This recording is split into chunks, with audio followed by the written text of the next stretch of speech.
Hi everyone, I'm Jane and you're watching Adoptales. In today's episode, we're at the Buddy Dog Humane Soceity looking at some dogs and cats looking for their forever homes.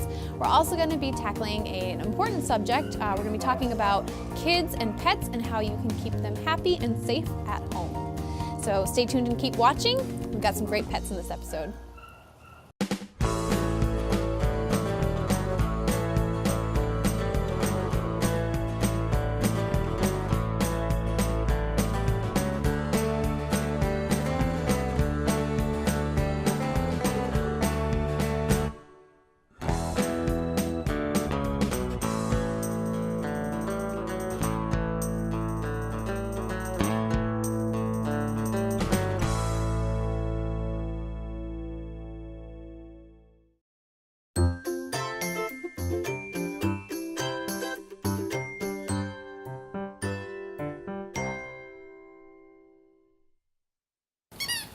Hello, we're back at the Buddy Dog Humane Society. I'm here with Julie. Julie, thanks so much for being with us again. Without further ado, we tried to film here a couple times. It's a lot nicer today than it's been the last few months. So I hope winter has been good to you all and you've been dealing with the late snow. The pups had a lot of fun in the snow, but I think we're ready to move on. Yeah, as I'm sure we all are, yeah. All right, so with that, we will move on to our first dog. Our first dog is Tippy. Yes. You said she's around a year and a half? Yeah, she's somewhere between 1 and 2 years old, so she's fully grown physically, but she's still a puppy at heart. Mm-hmm. Seems really playful. She's, very playful and super friendly. She could play with her toys all day, and she really likes squeak toys. But really anything she'll play with. She'll go up to any person she meets and just give them kisses. Just a super friendly girl. What do we think about kids? She seems like she's energetic. Yeah, I mean, she's friendly with people, but she can be a bit of a bull in a china shop, and she might knock a small child over by accident. She would never mean to hurt anybody, but we would recommend, like kids maybe in their teens. Or sturdier, younger kids. There were 2 teenagers in her foster home. She came up from a group in South Carolina where she spent some time with the family there. They said she would play for hours with their kids in the yard. See that, yeah. But they definitely recommend bigger kids for her. But she would be fine if a family visited, as long as you kept an eye on her, make sure she didn't get too rowdy with them. And how is she with other dogs or other pets? She is really good with other dogs. She prefers dogs that are bigger with her because she really likes to play rough and tumble. She had a friend here who is a big coonhound Rottweiler, and she just would knock him over. And it was so much fun for her. She was in a home with 2 small dogs, and she didn't hurt them, but they had to keep a watch on her just to make sure she didn't steamroll them accidentally. But she would do great with a similar size or a bigger playmate who really likes to play a lot. She cannot go to a home with cats, though. Oh, okay. They are too much fun to chase. She will not give up the chase. So she might stress a cat out, but it would be good to have another. It would be good to have another dog for her to get her energy out. And I'm assuming, so she hasn't had a home besides being in a foster home. No, so she could probably need training and stuff like that. Yeah, so she definitely needs basic training. She's strong on the leash, and so she could use some leash manners and basic commands like sit, stay, come. Maybe not to jump up on people. She just hasn't had a chance to learn that yet. She seems like a really smart dog, so she just needs someone to give some time to training her and give her that chance. Well, she seems really, really sweet otherwise, and definitely friendly, and she's good with other dogs. That's a major bonus. Yes. Anything else we should know about her? She loves giving kisses. She loves to do zoomies in the yard, so ideally she would do great in a fenced-in yard. That's not a requirement, but she really does need somewhere to run around. Yeah, for sure. But otherwise, no, she's just a really friendly, happy dog. All right, awesome. And if you are interested in a dog like Tippy, you can check her out right now.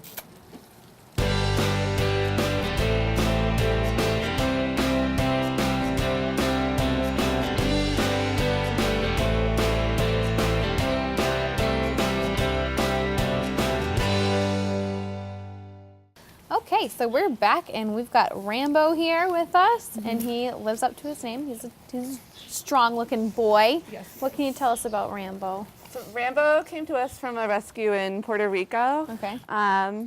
where he had been living on the streets for over a year. Fortunately, in January, they were able to rescue him. And they said they just knelt down and he just like came right up to them and gave them kisses and crawled in their lap. So he's very thankful to finally get off the streets. Just a very happy boy. Yeah, absolutely. And he seems like he's pretty energetic, but he also is very, very lovable. It looks like. Yes, he's enthusiastically lovable. So he's got a lot of energy. He definitely needs a lot of exercise, whether that's running in a yard or going on hikes. But he could play with other dogs too. He's a very good playmate. But he could also be very snuggly too. As you can see, he likes to be right up against you. Do you have a guess on how old he is? He's about 3 years old. Okay. So again, he's also fully grown. He's a little underweight, but he's not going to get any bigger. And he's housebroken too, or at least he's clean in his kennel. And he loves his toys. He does need to learn some manners though. He does jump up and he can be strong on the leash, and he can play with his mouth sometimes, so he can put his mouth on you. He doesn't mean to bite, and he's not biting. He's just kind of, play mouthing, which could scare a child. So he probably should just go with older kids, probably teenagers and up. So he just needs some structure, I think, but he's very eager to please, so he would be easy to train. Oh, good. Yeah. And you said he's good with other dogs. He might enjoy. Yeah, he's very sweet with other dogs. He's not too rough with them at all. So that would be a good opportunity to get his exercise out if he could have some dog friends, whether that's in his family or if he could go play with neighborhood dogs or a dog park. He would really enjoy that. He, however, cannot go with cats. Okay, same kind of thing. Yeah, he likes to chase them, thinks they're a big toy, so not good for the kitty. But he's good with every person he's ever met. Just gives them slobbers, wants to cuddle all the time. Tail like a whip. Yes. All right, is there anything else that we should know about him or keep in mind? Is he kind of the same, should have like a nice big area to run around and play in? Yeah, or at least like a dog so he park that wouldn't you be could go to? good in an apartment unless you had a really dog-friendly apartment with the dog park. He definitely needs space to run around. He needs someone who's not gone a full work day, or at least could do a dog walker, because he's too energetic to really spend the whole day home alone. Right. He needs that outlet where he can run around and socialize to really be happy. Great. All right, anything else we should keep in mind about him? Is that pretty much it? Well, that's pretty much it. He just needs some rules to follow and just a lot of love.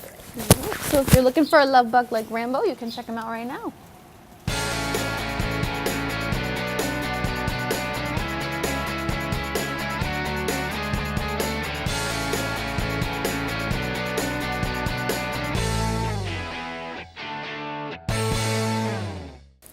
Okay, so we've now come inside to the cat room, and we have first up a old gentleman named Sonny, and Sonny's 10.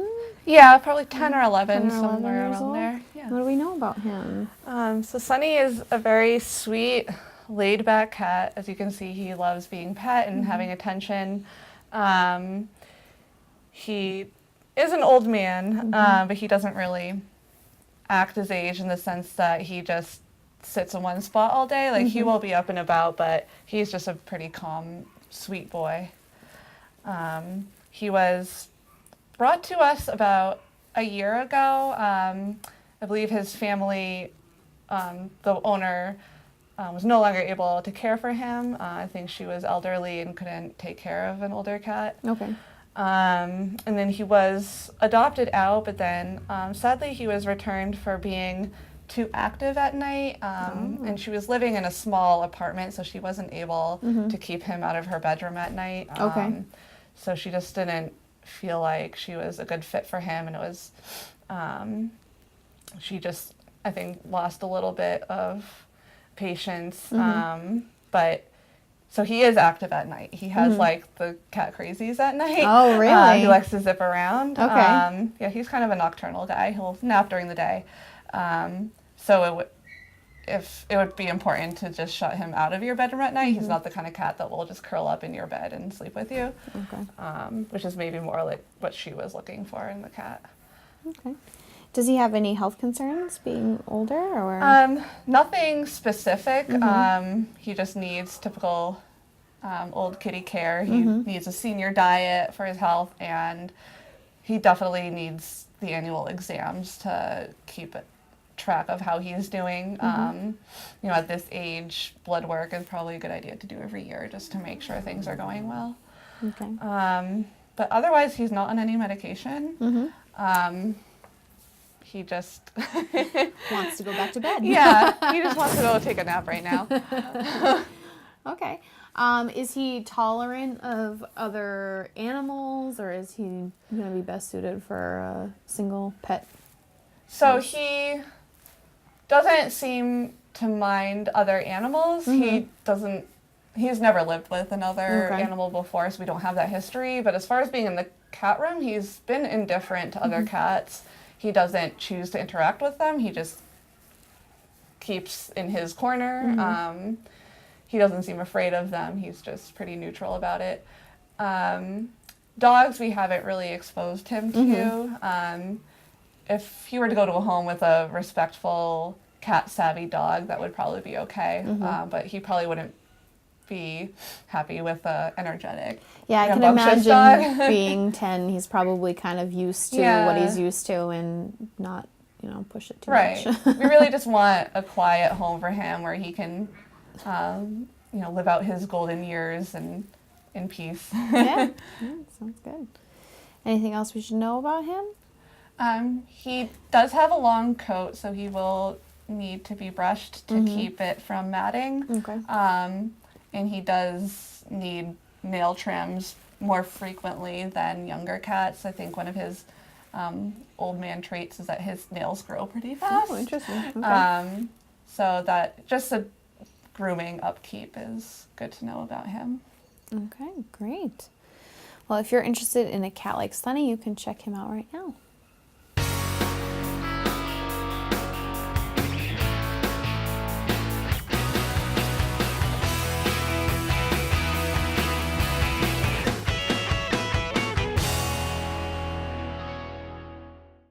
Okay, so we are here with an 8-year-old cat.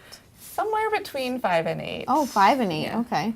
And his name is not Tsunami, but Tsunabi. Yes. With a B. Tsunabi. Tsunabi. What do we know about him? Super friendly cat. He just craves attention. He'll follow you around the cat room if you're walking around. He'll let you know if his food dish is empty, so he's very social with people. Okay. He definitely loves to be pet and doted upon. And he's got really soft fur. Yeah, he feels does. really He's got a nice. gorgeous coat. So he's friendly and affectionate. And Yeah, he's not too active. He's not too lazy. He's somewhere in between. He'll roam around. He will play here and there, but otherwise he's a pretty mellow cat. And something to keep in mind with him is that he actually has a food allergy. Yeah, Okay. so we think he has a food allergy to chicken, but we haven't pinpointed it. He's been okay. doing well on a diet of either venison, rabbit, or salmon, Okay. but we haven't done a specific test to see what exactly it is he's allergic to, but we've had success just keeping him on those foods. And is that something that someone that adopts him will have to figure out, or are you going to figure that out before? I mean, it's an option for an adopter if they want to figure out exactly what he can and cannot eat. But as long as they just stick to those 3 proteins, he will do fine. Okay, great. And that's pretty easy to find in Yeah, there's a They ton have of cat foods Okay. with, you just have to make sure there's no other ingredients. Sometimes chicken will be mixed in to other foods, so you just have to make sure it's only venison or only rabbit or only salmon. And does it cause him to be sick, or what kind of reaction does he have? Yeah, he does get sick. He will lose some fur. He will lose weight. Okay. So he doesn't get ill like an emergency. Like if you drop something on the floor and he happens to eat it, he'll be okay. He just needs to be kept on that strict diet, which means if you have other pets, so if you have other cats in the home, you'll have to either only feed them at specific times and take their food away, or they all have to eat the same diet so that he can't sneak other food and make himself sick. That's a good thing to keep in mind then. So on that note, is he good with other cats? So he would do fine with another social cat, probably not a kitten that wants to play with him all the time. And he doesn't seem to care too much about dogs either, so maybe a dog that has lived with cats before or respects cats would do fine with him. Cool. So he's kind of a little bit more mellow. Would he be okay with kids? Yeah, he probably kids maybe 8 and up. Yeah. I mean, he's a gentle cat, but we just haven't had any experience with him with young kids, so we don't know if he might be afraid of all the noises little kids make. But we've never had any issues handling him. He doesn't run and hide. He seems friendly with visitors too. Great. Yeah, so definitely, keep that in mind. It seems like something that isn't a big deal at all to keep up with just the diet.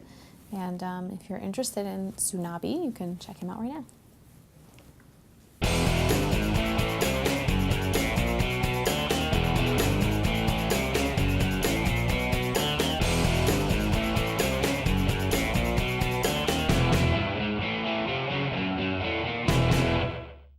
Okay, so today, for today's topic, we're going to be talking a little bit about kids and pets and how you can keep both safe and happy in the home together. So, like today, we talked about 2 dogs who were suggested to go to families with older children, and sometimes that's necessary, again, both for the kids' safety and the dog safety. Yes. So can you talk a little bit about how you make that determination, or what things go into that?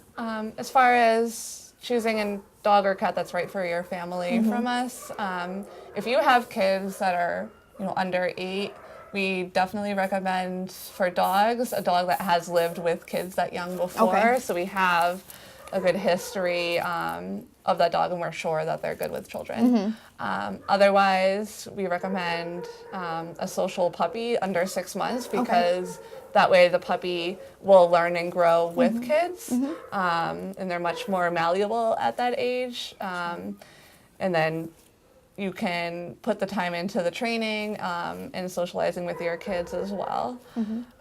For cats, it depends what I guess you're looking for with a cat. If you want a cat that's going to play with your kids, probably a kitten or a cat under a year.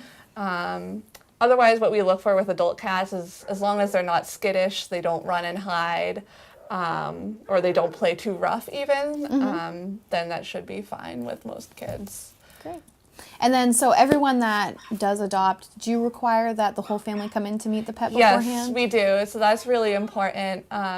Sometimes we have dogs that are very affectionate with people, but when a kid comes to visit, even if they're 10 or 11, the dog can be very frightened.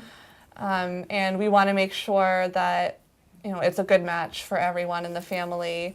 That the kid is not frightened of the dog too, because sometimes the dogs can be overly affectionate, or they want to jump up and lick and kiss, and because some of the dogs still need obedience training, so you want to make sure that everyone is comfortable with each other. Definitely. Great. And then, once they do bring that animal home, what are some things that you recommend to watch out for, or maybe behaviors to avoid, or how they can best coexist? So when you first bring an animal home, they need some time to adjust. So it's really hard for kids to do this because it's very exciting to bring a pet home, but they really need to give the animal space.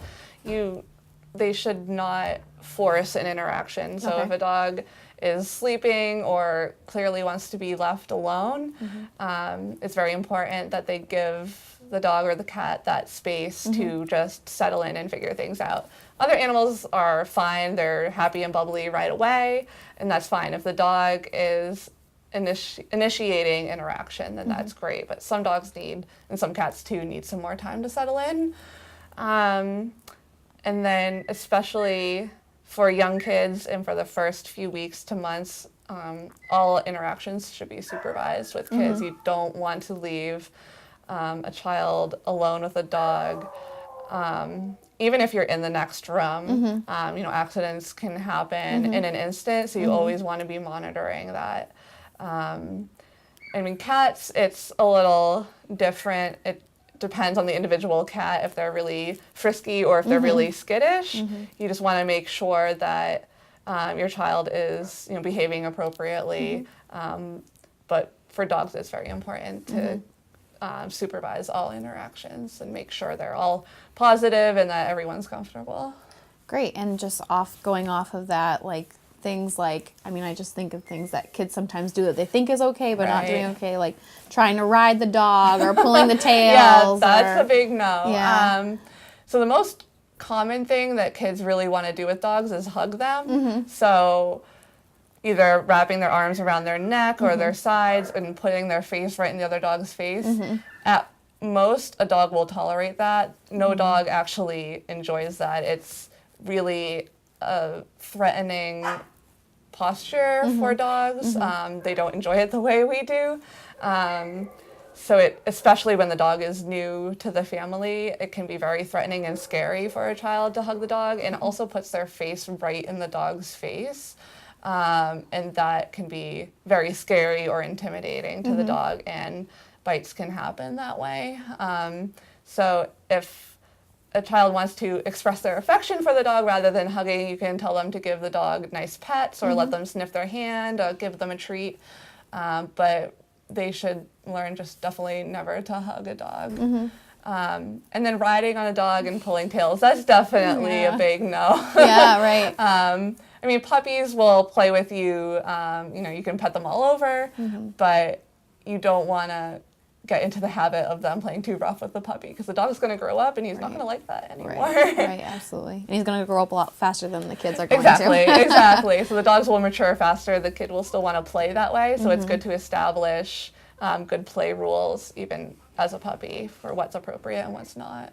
And so these are kind of conversations and expectations that parents can have with kids before even considering coming in. Definitely. It's good to have a family discussion about what the rules are around the dog. And even with training, like, are you going to let the dog on this chair or this couch? Because if some of you do and some of you don't, it's really confusing for the dog. So all family members, no matter what age, but kids especially, need to know what the rules are going to be for the new family member. Yeah, for sure. And then, so that's a good thing, that people can kind of prepare their kids that way. But what about, like, if you're out on a walk and a kid sees your dog and wants to pet him, are there steps that you can take to make sure that interaction goes as smoothly? Is that something that... Yeah. That can be tricky. Yeah. It's always good to be safe and be conservative. So if a child wants to come up and pet your dog, I would instruct them to let the dog sniff their hand, and if the dog shows any hesitation or fear or disinterest, if they look away or they seem to kind of sink back, then you should then say, I don't think my dog wants to be pet today, because again, you don't want any interactions to be forced. But if the dog sniffs and licks the hand, it might accept, being pet, and you want to make sure that they don't pet over their head or walk right into their space. It's better to have them come around the side and stroke them along the back. But you always want to make sure you have control of your dog. They won't jump up on the child, and keep a close eye on them for any body language that suggests they're getting uncomfortable. And it just takes knowing your dog. If they're a nervous, skittish type, it's probably better just to say no. Right. And just put in the training time and maybe do some controlled introductions with kids to see how that will go in the future. Great. Yeah. All right. Any other tips? Anything we might have missed? Things that you really should be cognizant of? We always like to suggest, if you do training classes, which we always recommend, even if you get a well-behaved dog, it's just a good learning and bonding experience.